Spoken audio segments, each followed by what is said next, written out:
So what is pubsubhubbub? First, it's a bad name, but then it was Google engineers created that name. So I guess what can you expect from Google engineers? It's based on HTTP. It's a pub-sub pattern, publish, subscribe, based on HTTP and webhooks. What is a webhook? It's a URL that anybody can call. So it's actually a simple web resource that people will usually post to. It's initially created to work with feeds, RSS and Atom being the first two examples, but it works very well with any type of web resource, including the very famous JSON that anybody can use and see in APIs. I know Xmpp, how can I say this, is in love with XML. We are in love with Xmpp, so we can learn to live with XML. But a lot of people actually are very scared about XML, think it's very verbose, think it's not, you name it, you heard about all the stories. And having something that also works and being agnostic with the data format is very interesting, I think. pubsubhubbub is secure, and it is secure without the hassle of having addressing and persistent connections. So in many cases, having addressing is something that is very useful, but for stuff that is not user-related, addressing may not make that much sense. Xmpp uses JITs, pubsubhubbub using URLs. So again, no specific user addressing. It also does not rely on persistent connections. Xmpp needs that you keep the socket, the TCP socket open with the server at any time. pubsubhubbub doesn't, and I'll show you I'll show you why this is very important. Sorry.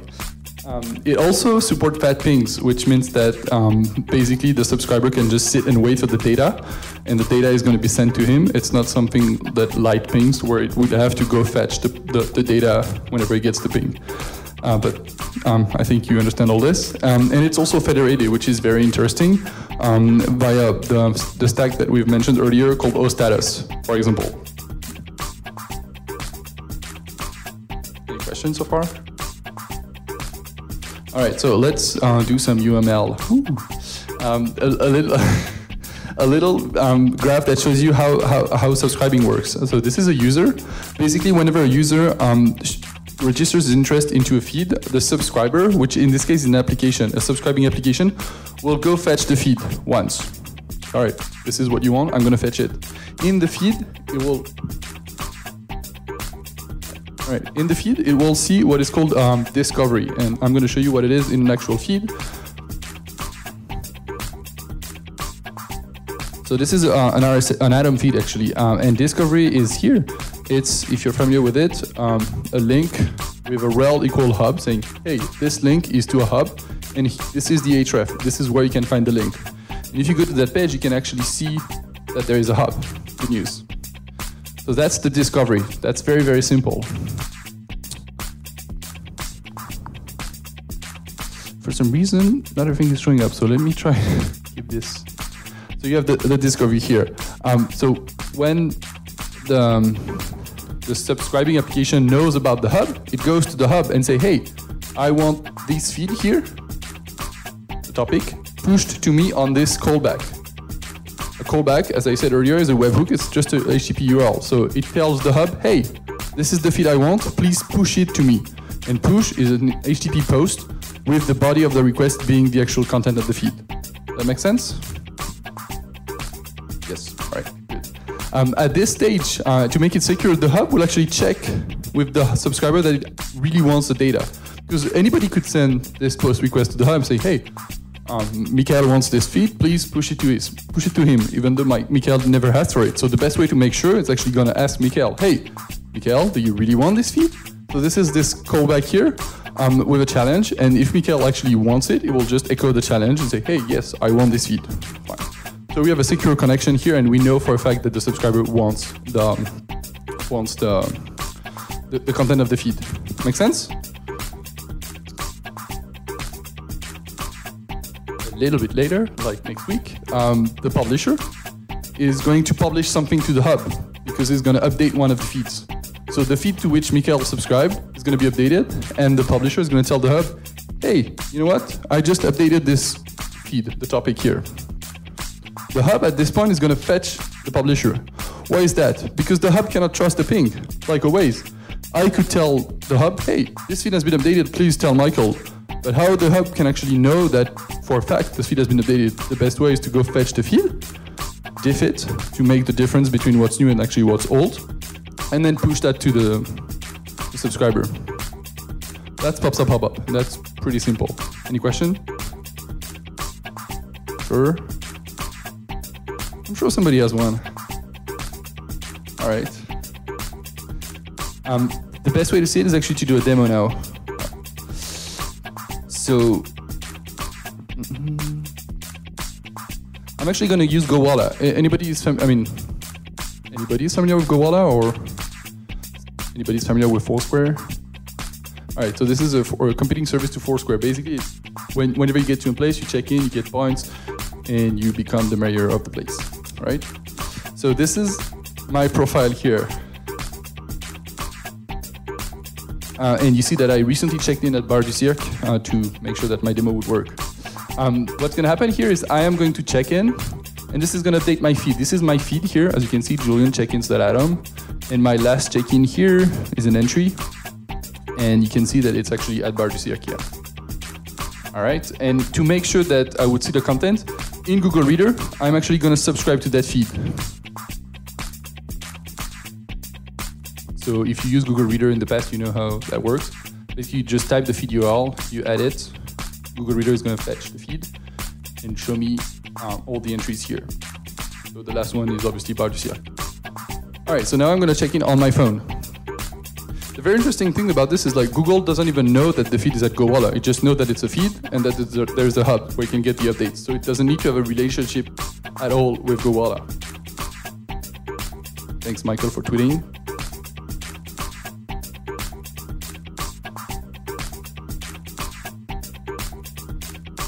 So you probably cannot see my phone, but there's a lot of spots around here. I'm going to check in into the first one, which is called Home Sweet Home. Somebody's going to be very scared.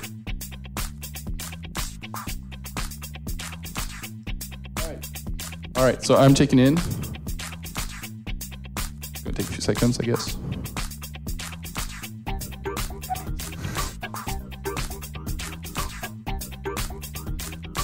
All right, anybody has a song?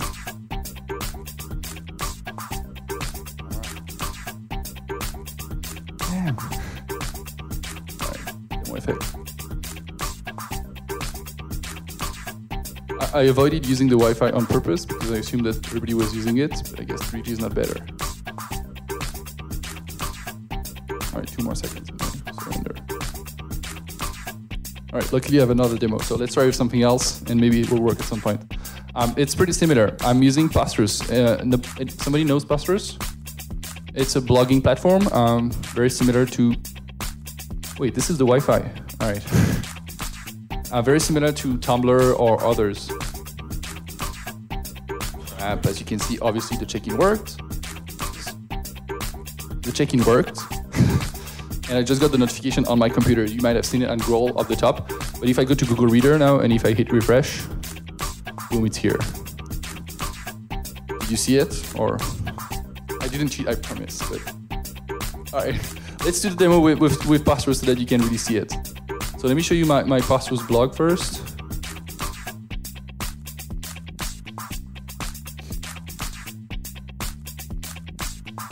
All right, so this is my Pastors blog. Pretty similar to many blogs.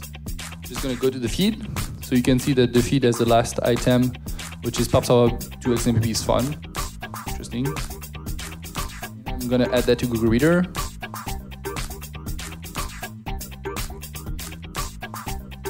Same, Google Reader shows me the past entries. And now I'm gonna post something.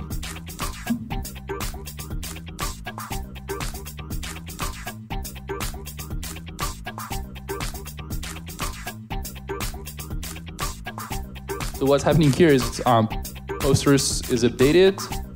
Hopefully, here it is. My feed has been updated. Weird. My feed has been updated.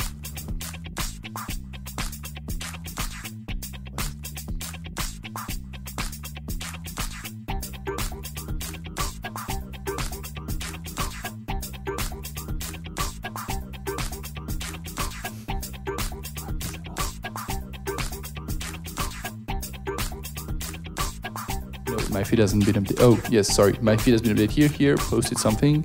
And if I go to Google Reader and I hit refresh, boom, it's here. Make sense? All right, anybody has questions? So you see the idea is from a server, pubsubhubbub works really well from a server to server, from Goala to Google Reader, from Posters to Google Reader in this case. It's not that great from, it actually doesn't work from the server to the end client. I would have to use Google Reader and I have to refresh Google Reader, which really shows that I have to, nothing pushes to my browser. I still need to refresh. That is why this is very different from Xmpp. And this, I think, plays a big role at this level as well. So you might wonder exactly what is pubsubhubbub in terms of implementation, and this is actually very, very big. If you look at the publishers, a lot of different services, so obviously Goala and Posters, for which I just did a demo, but e-commerce sites started using like Etsy, also very old famous feed technologies like FeedBurner, all the blogging platforms, whether it's WordPress, Tumblr, Blogger, Overblog here in France, all of them use pubsubhubbub, which means that you can get real-time content from all of them without pulling them at all. In terms of hubs, you have Superfeedr, obviously, the best one at the top. Then the big historical one is the Google Hub, because it's a technology that was created by 2 Google engineers, and they provided reference implementation that's hosted on App Engine. Statusnet, that was mentioned earlier, is also hosting their hubs for each of the status implementation. WordPress also has a hub for each of the blogs, so you can subscribe to get content in real time, push to you. And then in terms of subscriber, this is very big. Here, it's here. But you also have all the names that you might think about on this end. A lot of smaller players also use pubsubhubbub to get very specific content. So in the content of Etsy is like eBay, but much better. You should try it out if you can. And they have a lot of people using their API to get, their hub, to get the updated data on the site. So they can know at any point when the price changes, when a new item is published, which is very convenient when you get like to buy things. And we have a lot of clients that push to phones, to desktop application. You might have seen on my computer little growl notifications at the top while I was presenting. You've seen them. This is because I'm just using pubsubhubbub to IAM gateway. So it sends me messages, and then my IAM client just shows growl notifications. Any question? All right. So what is exactly compared to Xmpp? As I said earlier, these are the main differences. In terms of transport, Xmpp uses obviously Xmpp pops up using the Xmpp protocol, mostly over TCP, even though I guess people could do something else. Pubsubhubbub is based on HTTP, and this is very, very important. The idea with pubsubhubbub was to provide a publish-subscribe pattern to anyone very familiar with the web stack, the traditional web stack, who was scared about implementing Xmpp. It's still very hard to convince people to go and use Xmpp for a lot of reasons. Most of them are bad, but it's also now very good that we have a way to do, hey, you know what, do pubsubhubbub, it's HTTP, you know that, familiar with it, start with that. And then at some point you can actually go down the stack and use something smarter like Xmpp. Another interesting thing was like, hey, with a $5 hosting on, I guess in France, OVH is the big one. Can I use something like Xmpp or pubsubhubbub? With Xmpp, I'm pretty sure this is still very bad because most of people would provide you a PHP with MySQL stack, and you cannot really install an Xmpp server on this. With pubsubhubbub, you can get started with that simple hosting. So it's important to say, hey, all right, we're going to open the door to anybody who wants to push content with a simple approach. Format, Xmpp is, I think, nobody has ever tried to do JSON. Oh, all right, nice. Well, all right, so this is wrong, but it's still mostly XML, right? Pubsubhubbub works with any data formats, including JSON, as I mentioned earlier, YAML, vcards, and we recently introduced something called fragments, where people can subscribe to just a piece of content inside a web page. So are you familiar with CSS? Yes, you are. With the CSS path, so you can get a name, an ID of any div or any element in a page. You can just subscribe to that, so that when that changes, you get a notification. So it's much finer grained than the global page, and this is something that pubsubhubbub does pretty well. And does it work for the last mile? Xmpp does, and it's actually great for this, wonderful for this. pubsubhubbub doesn't. It can only push to web servers. So on my phone, it's going to be useless. PubSubhubbub cannot push content to my phone directly until my phone is able to run a web server, which is not the case yet. So what is Superfeedr? Basically, this is Superfeedr is a company, and this is also the biggest hub out there. But we do a lot more stuff. We do what we call bootstrapping push. Some feeds are not pubsubhubbub enabled, and there is no way you can get that pushed to you by default. However, if you use Superfeedr, we will make sure that we do the best we can to pull or find other techniques to get the content and then push it to you as if it was pubsubhubbub. That makes sense? So rather than say, hey, all right, I need to pull this is a nightmare, you just give it to us. We will make sure we find the best way to get that content, and then we'll push it to you as if it was pubsubhubbub. We do other stuff like normalization. Obviously, feeds are, how can you say, not so often valid, but also they're very different formats using different calendars sometimes. We have a lot of like Arabic calendar notification. It's kind of hard to convert from one to the other. There's a massive ton of issues with HTTP in general, people not using the compression correctly, people not using e-tags or stuff like this. We deal with all the complexity so that you don't have anything to do but just sit, wait for the normalized data to be pushed to you.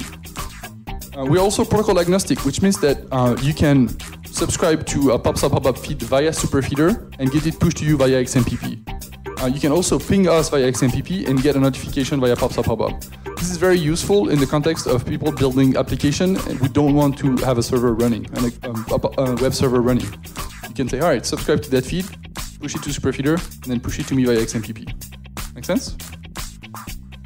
We are content agnostic, as I just mentioned, and we do a last thing called track, where instead of subscribing to a instead of subscribing to a feed, you can actually subscribe to a keyword. So in the examples I've shown, I've subscribed to feeds that were either my GoWalla feed or my Posters feed. You could have said, hey, I want to subscribe to any mention of CBeyond, and anytime somebody mentions CBeyond in a feed that we care about, we will be able to push that notification to you. If I go to this little dummy chat client here, you will see that I have subscribed here to track feeds that mention Superfeedr and not Blame Stella. Don't ask for the Blame Stella stuff, but basically anytime somebody mentions Superfeedr, we will get a notification. And looks like Nico, that guy, tweeted about Superfeedr a couple minutes ago, and we got it through the track feature 9 minutes ago. All right.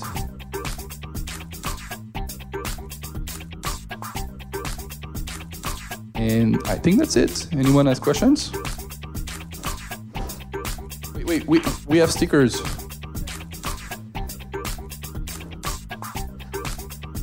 One sticker.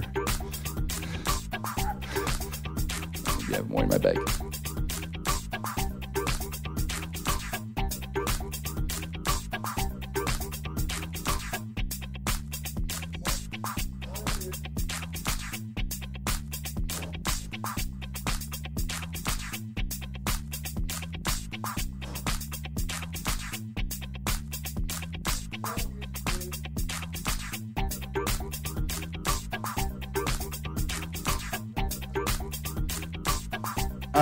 Because the last e.com was taken, so we're cheap.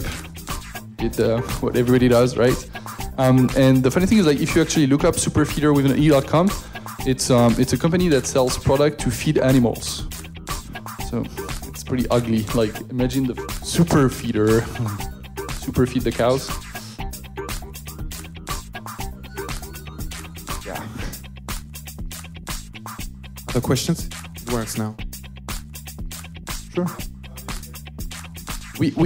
That's a very interesting question. We get paid by providing additional services on top of pubsubhubbub. So we provide pubsubhubbub for free. If you want more stuff, we're going to charge you for this. For example, we charge for the pubsubhubbub as default. So where we do the polling for you, we will charge you. We also charge for stuff like, hey, you want past content of a feed? We charge you for this. We charge for a lot of different smaller services on top of the default, if you wish. Sorry? And the keyword filter probably as well. Yes and no. Yes, we do by default, but for some stuff, no. For example, for the hubs we host, we provide the publishers with the ability to do this, and then we charge the publishers. and it's available for everybody else. Make sense? So if you want to track specific content on, say, Gowalla, it might be free for you. But you would need to have an agreement with Gowalla.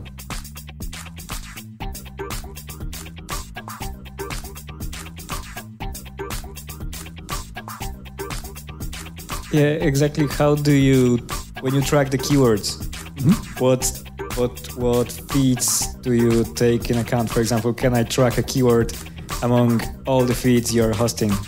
So yes, you can track a keyword among all the feeds that we care about, and it's actually beyond this. Let me explain everything how it works. We host these hubs, right? People subscribe to some of the feeds on the hub. So for the Tumblr hub, not all the feeds are subscribed. It's actually, I think it's about 15% of the feeds are actually subscribed. Yet we're able to do the track on all the Tumblr content. So it's more than just the feeds we get. Okay.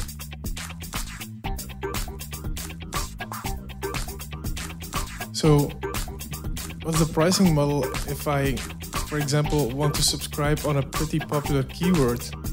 Do I $1 for lose my house or something? It depends. $1 for 5,000 messages is our basic price, and then it goes down with the volume. Okay.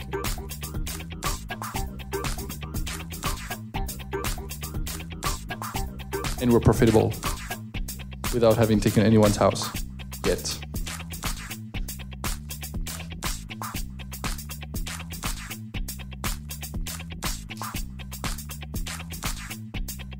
Any more question? Do you store a lot of data? Yes. Yes, and we try to store less and less because it's a nightmare. So we currently push about 50 million Atom updates per day. So it's like half of the number of tweets that are published every day. And it's Atom entry, so it's much bigger than a tweet. It's a blog post is an Atom entry. A tweet is 140 characters, so you see the difference? So yes, we store a lot. We try to get rid of everything that's old. Our approach at the beginning was to be fire and forget. So we get the data, push it, and then forget about it. The problem is like some people may miss the updates, as with any publish subscribe thing, and they need to actually go back in time and say, hey, I was down for like 2 hours. Please push it to me now. And this requires us to store a lot of data, and it's a nightmare.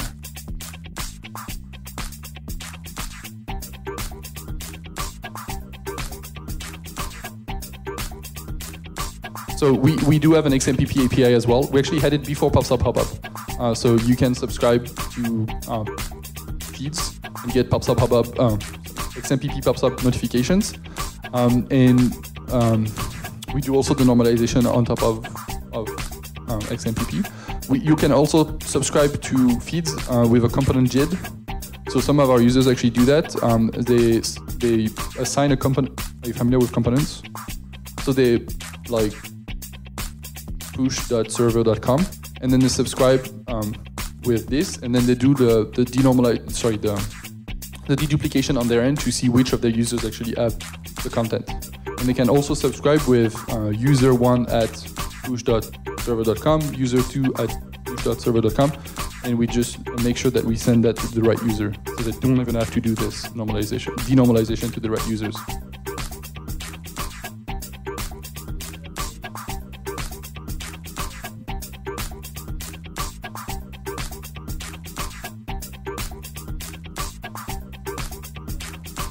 Yes, that's one of the things that we can do, even though it's not perfect yet because a lot of users want to have control over this and would rather have us push to their servers and then push to their users in a very federated way. Make sense?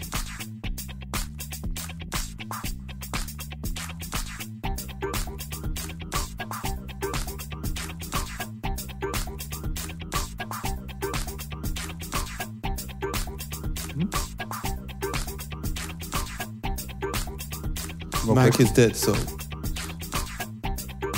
Any more questions? I think I have the record of number of questions anyway. Thanks, guys. Thank you.